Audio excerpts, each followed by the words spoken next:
उद्देश्य है वो सारे समन संज्ञों को रटा होना चाहिए।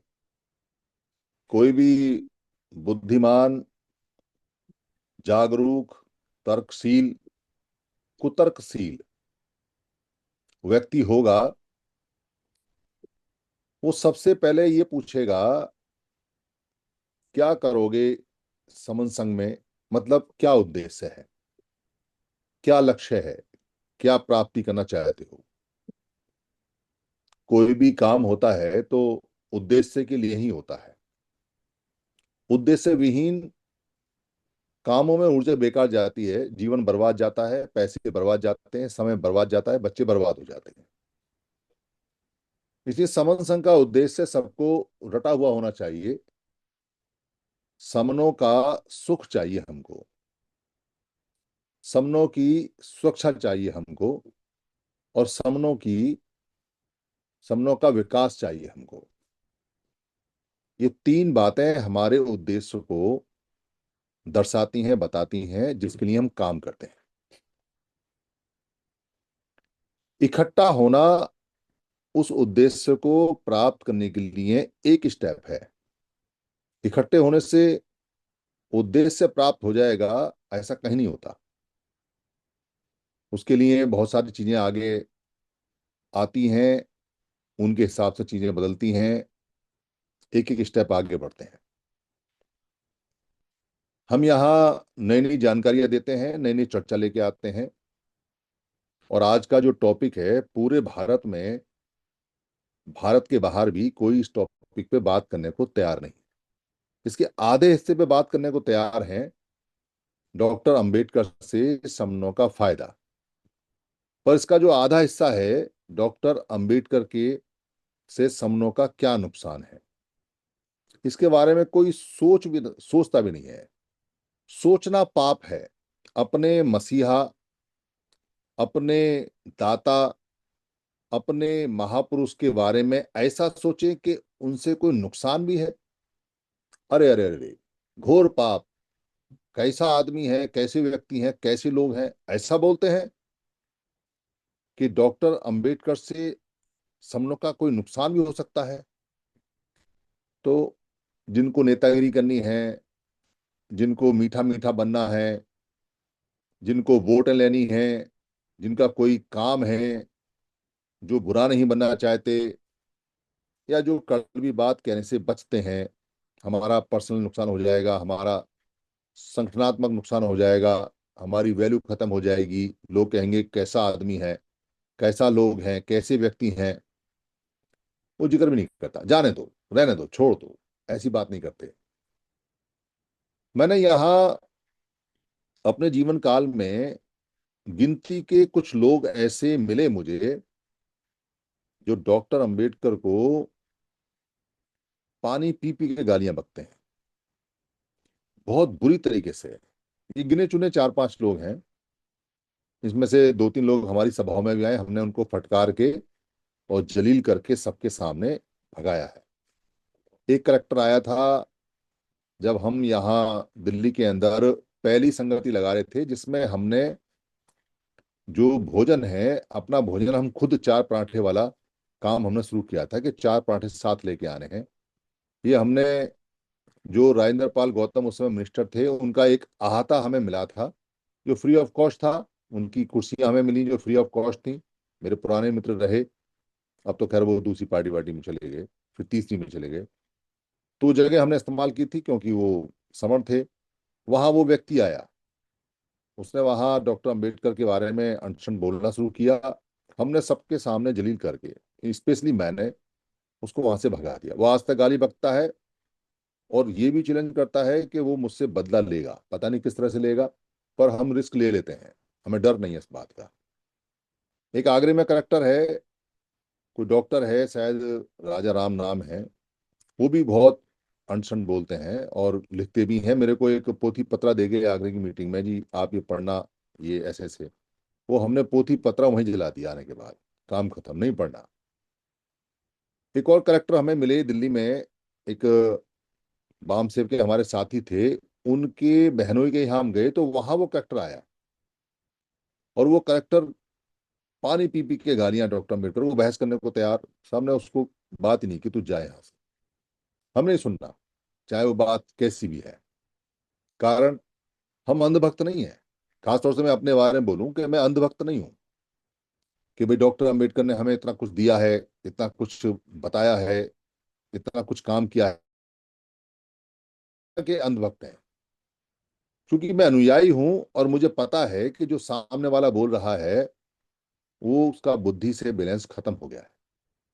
पर फिर भी ये टॉपिक लगाया है कि डॉक्टर अंबेडकर से समनों का फायदा और समनों का नुकसान। तो फायदा तो आप जितना चाहो उतना बता सकते हो कि डॉक्टर अंबेडकर की वजह से हम पढ़े हैं दोबारा से। डॉक्टर अंबेडकर की वजह से हम अपने समणीय धर्म के बारे में, एक समणीय धर्म की ब्रांच के बारे में अच्छी जानकारी प्राप्त की है। डॉक्टर अंबेडकर की वजह से हमको भारत में दोबारा से वो विधान मिला है जिसको हम समणों का संविधान बोलते हैं। डॉक्टर अंबेडकर की वजह से हमें एजुकेशन के रास्ते खुले, नौकरी के रास्ते खुले, लेजिस्लेटिव बॉडी में, पार्लियामेंट में आने का, चाहे भले ही हमारी पोजीशन कुछ भी रही है पर हमारी सीट वहां है। डॉक्टर अंबेडकर के आने से हमारे अंदर जागरूकता आई और बहुत सारा जागरण हमने किया। बहुत सारी बातें हम कह सकते हैं। ये फायदे की बातें सब लोग जानते हैं, पर नुकसान की बात कोई नहीं जानता। क्योंकि नुकसान की बातों पे जिक्र करेंगे तो गर्दन नीची हो जाएगी। फिर डॉक्टर अंबेडकर की स्टैचू से उनके नाम से डर लगने लगेगा।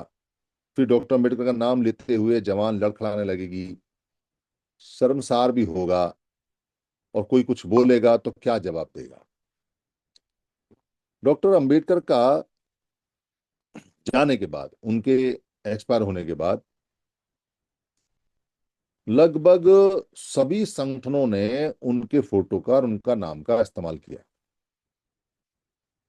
सभी लोगों ने बढ़ चढ़ के उनके वॉल्यूम्स को पढ़ा, वॉल्यूम्स को लिखा भी लोगों ने, उन वॉल्यूम्स की छोटी छोटी किताबें बनाई। जितना भी साहित्य आया डॉक्टर अंबेडकर के जाने के बाद, वो किसी का कोई ओरिजिनल साहित्य नहीं आया, मतलब कोई ओरिजिनल बात नहीं बता रहा है। डॉक्टर अंबेडकर के वॉल्यूम्स को हिंदी में, मराठी में कन्वर्ट करके, उनके टुकड़े करके, मतलब एक टॉपिक ले लिया किताब बना दी, एक टॉपिक ले लिया किताब बना दी, अपने अपने नाम से लोगों ने वो किताबें छपवानी शुरू की, उनके ट्रांसलेशन किए। मोस्टली भाषण जितने भी चलते हैं वो उन्हीं वॉल्यूम पे आधारित चलते हैं। धम के तो अभी आने लगे हैं क्योंकि थोड़ा बहुत लोग पाली वाली सीख रहे हैं, उससे पहले धम के नहीं आते थे, बस बुद्धं शरणं गच्छामि और हो गया था। उन वॉल्यूम को लोगों ने अपने अपने हिसाब से तोड़ा मरोड़ा, बताया। किसी ने इमोशनल होके बताया, किसी ने क्रोधित होके बताया, किसी ने बड़े शांति के साथ बताया, किसी ने बड़ा कैडर के रूप में समझाया, किसी ने पढ़ाया, किसी ने अखबार में छापा, किसी ने स्लोगन लिखे, किसी ने कुछ किया, किसी ने कुछ किया, पर सारा कुछ वहीं से आता है। कोई ओरिजिनल नहीं है किसी के पास में। बाकी छोटा मोटा कोई कोशिश करे तो करे, पर आता वहीं से है। तो नाम बहुत बड़ा हो गया डॉक्टर अम्बेडकर का। भारत में, आधुनिक भारत में, बुद्ध के बाद पूरे भारत की गारंटी है कि अगर कोई नाम सबसे बड़ा है तो वो डॉक्टर अम्बेडकर का है।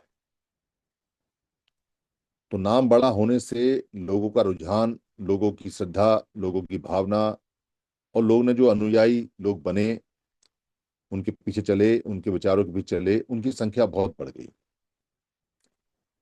पर कमाल की बात यह है कि इतना बड़ा नाम और इतना बड़ा काम होने के बाद भी डॉक्टर अंबेडकर की बात नहीं मानी किसी ने।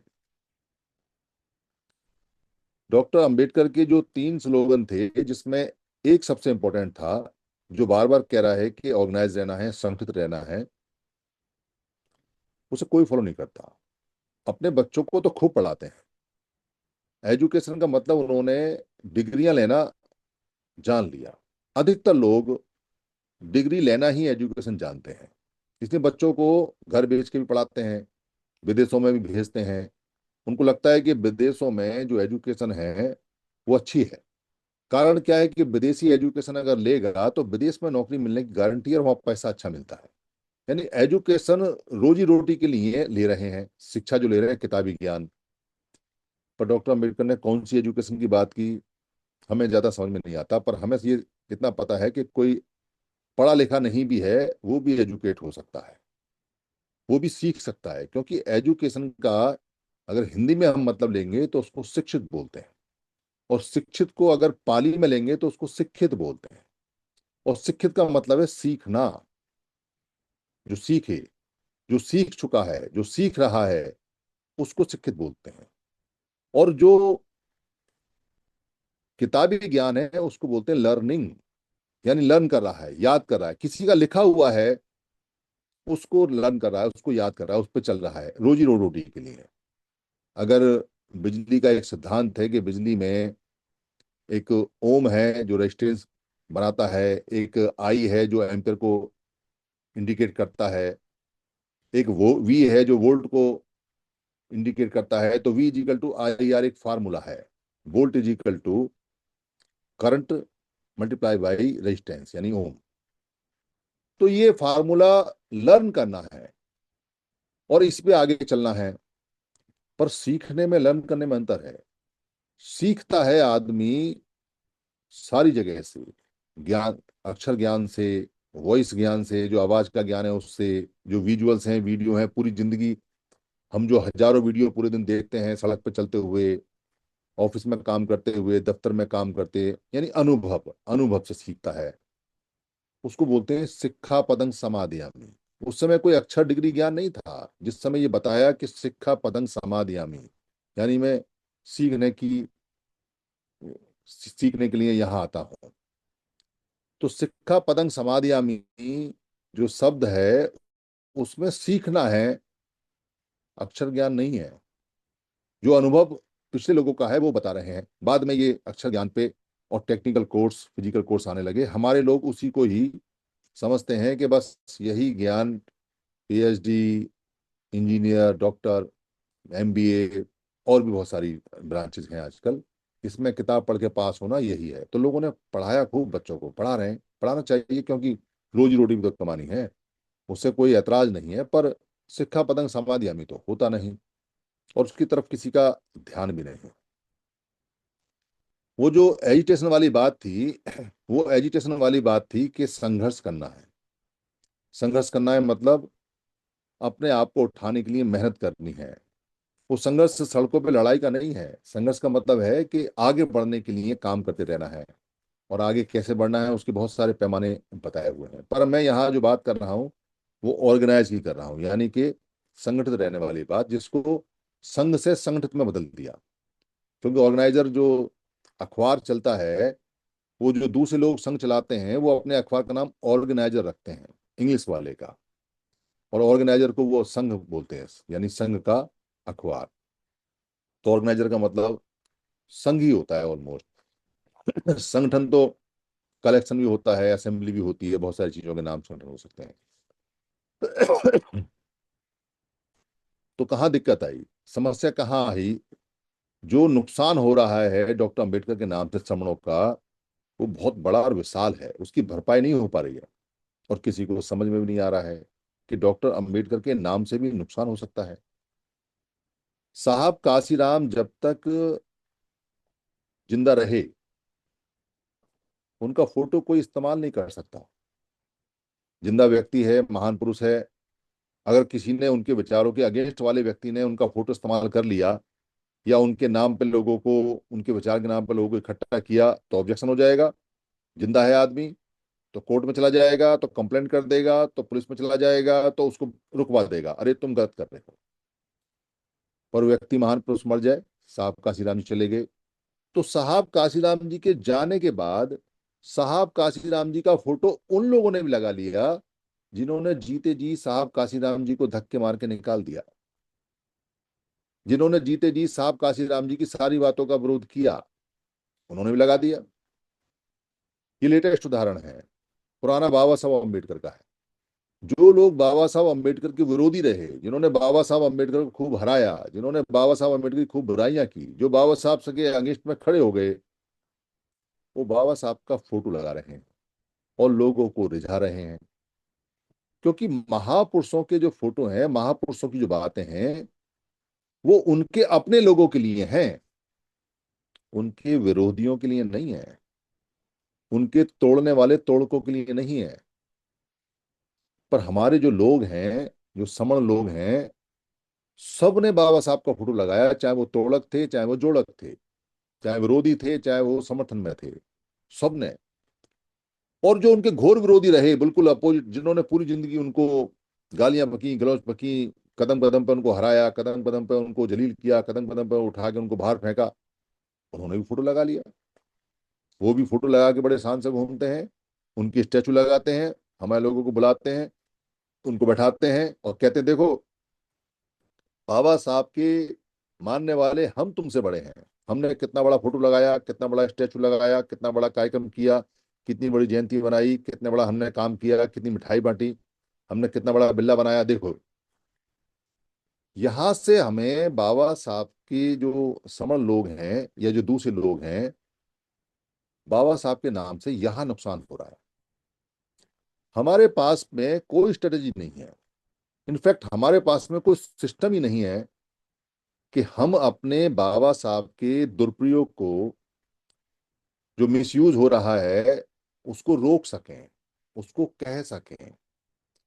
हमने कभी भी बाबा साहब की अथॉरिटी को अपना माना ही नहीं। हमने कभी इस बात के लिए ध्यान ही नहीं दिया कि महापुरुषों की जो अथॉरिटी है, वो महापुरुषों के बच्चों के लिए है, उनकी अथॉरिटी है। हम ये खुश हो जाते हैं इस बात से, अरे हमारे बाबा साहब का फोटो देखो, उनका दुश्मन भी लगा रहा है। पर हम कभी नहीं सोचते कि हमारे बाबा साहब का जो दुश्मन है, जब बाबा साहब जिंदे थे, तब क्यों पैरों में नहीं पड़ा, तब क्यों नहीं पैर छुए। तब तो वो पैर पटक के मारने के लिए उसने पूरी ताकत लगा दी। तब तो उनको कुछ करने नहीं देता था, पानी भी नहीं पीने देता था उनको, बैठने भी नहीं देता था। और अब मूर्ति के पैरों में पड़ा हुआ है, चरण बंदनामी कर रहा है, जयकारा लगा रहा है, फोटो लगा रहा है, 14 अप्रैल हमसे ज्यादा मना रहा है। हम सोचते नहीं, हम इतने सीधे सच्चे लोग हैं कि हम बड़े खुश हो जाते हैं। हमारे महापुरुष, हमारे बाबा साहब का फोटो देखो कहाँ लगा रखा है। अरे दुश्मन भी हमारे बाबा साहब को मानता है। हमारे बाबा साहब कितने बड़े हैं, कितना बड़ा कद है, कि देखो नमस्कार कर रहा है। पर कभी नहीं सोचते कि उनके कदमों पे, उनके संविधान पे तो चलता ही नहीं। पर कभी नहीं सोचते कि उनके संविधान को तो पार्लियामेंट के बाहर जला दिया और उन लोगों का एनकाउंटर भी नहीं हुआ। कभी नहीं सोचते कि उनको फांसी भी नहीं हुई, देश का संविधान जला दिया, देशद्रोही घोषित हो गए पर फांसी नहीं हुई। कभी नहीं सोचते कि संविधान के बारे में क्या क्या लोग बोल जाते हैं। कभी नहीं सोचते कि डॉक्टर अंबेडकर के वॉल्यूम कहाँ चले गए, वो छपते हैं या नहीं छपते हैं, आते हैं या नहीं आते हैं। कभी नहीं सोचते कि बाबा साहब की जो चिंचोली के अंदर ड्रेसेस हैं, उनको कीड़े कैसे खा गए। कभी नहीं सोचते कि इतने महान पुरुष का जो समाधि है वो दिल्ली के अंदर बननी चाहिए थी, तो उसको मुंबई में कैसे पहुंचा दिया, कैसे, कभी नहीं सोचते। इसलिए डॉक्टर अंबेडकर के नाम से समणों को इतना फायदा तो है कि उनके नाम पे ऊर्जा है, पर नुकसान इतना भारी है कि वो ऊर्जा संग्रहित और इकट्ठी नहीं होती, और दूसरे लोग उनके नाम का बोर्ड लगा के हमारी ऊर्जा को भी ले जाते हैं और हमें मूर्ख बना जाते हैं। और हम इसमें खुश हो जाते हैं कि देखो हमारे बाबा साहब के नाम पे आए तो सही, झुका तो सही, मतलब इतने में ही बस खुश। कुछ रोटी मिली नहीं मिली, पानी मिला नहीं मिला, घर मिला नहीं मिला, संसाधन मिले नहीं मिले, देश में हिस्सेदारी मिली नहीं मिली, कहीं कोई इज्जत मिली नहीं मिली, कोई लेन देन नहीं, इसी में खुश हैं। इतने में खुश हो जाते हैं, इसी में गदगद हो जाते हैं, कमाल हो गया। इसलिए जितने भी हमारे समनों के संगठन हैं, वो सब बाबा साहब का फोटो लगा के और हम लोगों को बुला बुला के कहते हैं कि देखो हम बाबा साहब को मानने वाले हैं, अब तुम हमारे पास आओ, अब तुम हमारे पास आओ। तो बाबा साहब को क्यों मान रहे हैं और बाबा साहब को कब मानना शुरू किया, इसको अगर सोच लेते तो चीजें समझ में आ जाती। बाबा साहब के एक्सपायर होने के बाद में कोई बाबा साहब को नहीं मानता था, कोई बाबा साहब की इतनी बड़ी जयंती नहीं मनाता था। बाबा साहब के जीते जी कोई इतने अनुयायी नहीं थे। बाबा साहब खुद ही मेहनत करते थे और लोगों तक पहुंचते थे, बात बताते थे, चीजें बताते थे। और उस समय लोगों को जितना समझ में आता था करते थे। पर जैसे जैसे समन लोगों में से कुछ लोगों ने बाबा साहब की बातों का प्रचार करना शुरू किया और उस आइडियोलॉजी को फैलाना शुरू किया जो समनों की आइडियोलॉजी है, वैसे वैसे लोग जागरूक होने लगे और जागरूक होने वालों की संख्या बढ़ गई। बस संख्या बढ़ने के बाद और लोगों ने बाबा साहब के फोटो को लगाना शुरू किया, उनकी जयकारा करना शुरू किया, पर उनके विचारों से कोई लेना देना नहीं। यहाँ जो 26 अलीपुर रोड पे जो बाबा साहब की ओरिजिनल जो घर था वो मैंने देखा एक बार। उस समय के जो प्रधानमंत्री अटल बिहारी वाजपेयी, उनके कोई मीटिंग वीटिंग थी 26 अलीपुर रोड में उस ओरिजिनल घर में। और हमारे एक रिश्तेदार हुआ करते हैं, अभी तो चले गए, उनका एक मंत्री से रिश्तेदारी है, मतलब दिल्ली की मंत्री रही हैं, उनसे रिश्तेदारी है, तो वो हमारे रिश्तेदार हो गए। तो हमें बुलाया, बड़ा प्रीसियस वो था, वो क्या बोलते हैं, फंक्शन था, तो जैसे वीआईपी की तरह बुलाया। हम गए, हमने वहाँ बाबा साहब का देखा। पर हमें अफसोस इस बात का हुआ कि उसको सबको तोड़ के ओरिजिनल को और वहाँ एक आर्टिफिशियल ढांचा बना दिया और उसमें वाइस प्रतिज्ञा नहीं है ही नहीं। यानी बाबा साहब के नाम पर सब कुछ बनाया पर वाइस प्रतिज्ञा नहीं है। पर हम खुश हो जाते हैं कि ये चीज बन गई, वो चीज बन गई। तो बाबा साहब का जो टुकड़ों में सब लोगों ने इस्तेमाल करना शुरू किया, उससे वो संगठन वाला जो सिद्धांत था उनका कि संगठित रहो, वो तो बिखर गया, वो तो टूट गया। पर भारत में हमारे पास में कोई अथॉरिटी नहीं है जो ये कह सके कि तुम बाबा साहब का मिसयूज कर रहे हो, तुमको बाबा साहब का मिसयूज करने का राइट नहीं है। उनकी जो फैमिली के लोग हैं, बाबा साहब की फैमिली के लोग हैं, उनका राइट बनता है, वो कह सकते हैं फैमिली की तरफ से। वो भी सब जीरो बटा सन्नाटा है। और जितनी भी ऑर्गेनाइजेशन है, क्योंकि वो सभी मिसयूज कर रही हैं, इसलिए कोई नहीं कहता कि बाबा साहब का मिसयूज हो रहा है, उनके फोटो का मिसयूज हो रहा है, उनकी बातों का मिसयूज हो रहा है। कोई कह सकता है अरे भाई, बाबा साहब का नाम हो रहा है, इसमें क्या बुराई है, इसमें क्या दिक्कत आ रही है, इसमें तुम क्यों परेशान हो रहे हो। तो बाबा साहब ने कब कहा कि मेरा नाम आगे बढ़ाना है? बाबा साहब ने कब कहा कि मेरे नाम बढ़ने से कुछ हो जाएगा? और बाबा साहब का इतना बड़ा नाम बढ़ने से कौन सा अधिकार मिला? पर मिल सकता था, मिल सकता है, क्योंकि उस नाम के पीछे अगर सारे खड़े हों एक कमान एक फरमान में, तो जितना नुकसान अब तक हुआ है वो सारा पूरा हो जाएगा। और अगर उस नाम के पीछे खड़े नहीं होंगे, टुकड़ों में टूटेंगे, तो और नुकसान होगा। इसका मतलब क्या है? इसका मतलब ये है कि जो महापुरुष हैं, उनको जो हम नाम लेते हैं, वो हमें इकट्ठा करने का जरिया है। यानी महापुरुष क्या हैं, जितने भी हैं, चाहे वो बुद्ध हैं, चाहे काशीराम जी हैं, चाहे चोखा मिला है, चाहे कबीर साहब हैं, चाहे रविदास साहब हैं, जितने भी अब तक आए हैं, महापुरुष इकट्ठा करने के काम आते हैं। यानी उनका जो हम इस्तेमाल करते हैं, जो ऑब्जेक्ट करते हैं, वो लोगों को इकट्ठा करने के काम होते हैं, क्योंकि लोग हमारे नाम से इकट्ठा नहीं हो सकते। हमने तो कोई बड़ा काम किया नहीं, हमने तो संविधान बनाया नहीं, हमने तो इतना बड़ा संघर्ष किया नहीं। तो जिन्होंने संघर्ष किया है उनकी बात को मानते हुए लोगों को मोटिवेट करते हैं, ये हमारे महापुरुष हैं, आओ इनको नमन करें। तो खाली नमन करने से बात नहीं बनती, दरअसल हम नमन करने के बहाने लोगों को उस नाम से इकट्ठा करते हैं। तो महापुरुष उद्देश्य प्राप्त करने का जरिया है। यानी कि आपको जो सुख, जो विकास, जो सुरक्षा चाहिए, वो महापुरुष के द्वारा लोगों को इकट्ठा करने के बाद अगले स्टेप में ले सकते हो। खाली महापुरुष की जयकारा करने से ये चीजें नहीं मिलने वाली है। पर रास्ता वही है कि आप महापुरुष के आगे रख के और खुद को सबको इकट्ठा करो और फिर अगले स्टेप पे जाओ, तो चीजें प्राप्त हो जाएंगी।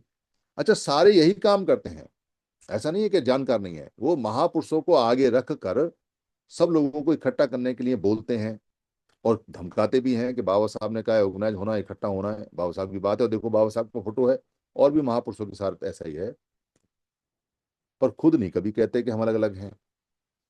इसलिए समण के जो डॉक्टर अम्बेडकर का हम फोटो लगाते हैं, या जो नुकसान हो रहा है हमें समणों को डॉक्टर अम्बेडकर से, वो नुकसान हो रहा है क्योंकि हम इस्तेमाल तो कर रहे हैं पर उसको कंट्रोल करने की अथॉरिटी किसी के पास नहीं है। उस अथॉरिटी को समन संघ ने लेना है। कोई नहीं लेगा समन संघ के अलावा, कारण सारे चोर हैं। संगठनों को बुरा लग सकता है, हमारे 159 लोग हैं, एक आध जो शांत दिल वाले लोग हैं उनको भी बुरा लग सकता है जब हम कहते हैं संगठन चोर हैं। पर मैं कहता हूं कि अगर संगठन चोर नहीं है तो ऐसी हरकत क्यों करते हैं? क्या उनको पता नहीं है कि बाबा साहब अम्बेडकर ने इकट्ठा होने के लिए कहा है? क्या उनको पता नहीं है कि अलग अलग इकट्ठे होने से हमारा नुकसान हो रहा है? क्या उनको पता नहीं है कि हम इकट्ठे नहीं हो पा रहे हैं? क्या उनको पता नहीं है कि हमारे बाबा साहब दूसरों के हाथ में खेल रहे हैं? क्या उनको पता नहीं है कि जो हमारा बाप है उसका इस्तेमाल कोई और कर रहा है? कौन देगा इन सवालों के जवाब? इसलिए मैं ऐसा बोलता हूं। तो इस अथॉरिटी को समन संघ लेगा और जल्दी ले लेगा। हम इस बात को पूरे देश में कहेंगे कि बाबा साहब का अपमान मत कीजिए। अगर आप मान और सम्मान नहीं रखते तो अपमान मत कीजिए। तो सामने वाला चिल्लाएगा, अरे हमने तो इतना बड़ा माला डाली है कि तुमने इतनी बड़ी माला नहीं डाली। देखो हमने तो 20 फुट का फोटो लगाया है, तुमने तो इतना बड़ा फोटो कभी लगाया नहीं जिंदगी में। देखो हम तो इतना बड़ा भंडारा करते हैं, कभी तुमने नहीं किया। इतना बड़ा मान हम करते हैं, तुम कैसे करते हो? बाप का मान गले में माला डालने से नहीं होता। बाप का मान बड़ा फोटो लगाने से नहीं होता। आपका जो बाप है, आप अगर उसकी बात मानोगे तो बाप का सम्मान है। और आप उसे कितना ही दूध पिलाते रहो, कितनी माला डालते रहो, कितना जयकारा लगाते रहो, कितना बड़ा फोटो लगाते रहो, बात ना मानो तो बाप का अपमान है। ये हम उनको बताएंगे, सिखाएंगे। और ये अथॉरिटी हमें लेनी ही पड़ेगी, क्योंकि अगर हमने अपने फादर की, अपने पिता की, अपने बाप की जायदाद, अपनी अथॉरिटी, उनका काम अपने हाथ में नहीं लिया तो दूसरे लोग मिसयूज करते आ रहे हैं और मिसयूज ही करेंगे, और वो किसी भी हालत में मानेंगे नहीं। इसलिए भारत के अंदर कोई भी मिसयूज करे बाबा साहब का फोटो, बुद्ध का फोटो, साहब का श्री राम जी का फोटो, लोग कहते हैं हमारा क्या लेना देना है, हमारा क्या मतलब है। मतलब इतना सोच है कि वो अपने फादर को चिल्लाते तो बहुत है कि हमारा फादर है, हमारा पिता है, हमारा महादेव है, हमारा महाकाल है, हमारा पितामह है, या हमारा महापुरुष है, चिल्लाते तो खूब हैं। तो उसकी सुरक्षा कौन करेगा? उसका ध्यान कौन रखेगा? और क्यों ध्यान रखना है? अपने महापुरुष के फोटो का या उसके मिसयूज का ध्यान रखने का मतलब महापुरुष का ध्यान नहीं है, अपने अधिकारों के, अपने राइट का ध्यान रखना है। ये हमारी पूंजी होती है। हमारे महापुरुष का कोई और इस्तेमाल कर जाए और हम ऑब्जेक्ट भी ना करें और हम बताएं भी ना और हम जन जागृति भी ना फैलाएं तो गया हमारा महापुरुष। तो जिस महापुरुष ने पूरा जीवन हमारे लिए लगाया है, हम इतने निकम्मे कि अपने महापुरुष को सुरक्षित भी नहीं रख सकते, बेसिकली खुद को सुरक्षित नहीं रख सकते हम। अगर आप ध्यान से देखोगे तो पूरे समणों में किसी और का महापुरुष इस्तेमाल नहीं होता, वो नहीं करने देते। मैं आपको एक बड़ी घटना सुनाता हूँ, बड़े कमाल की।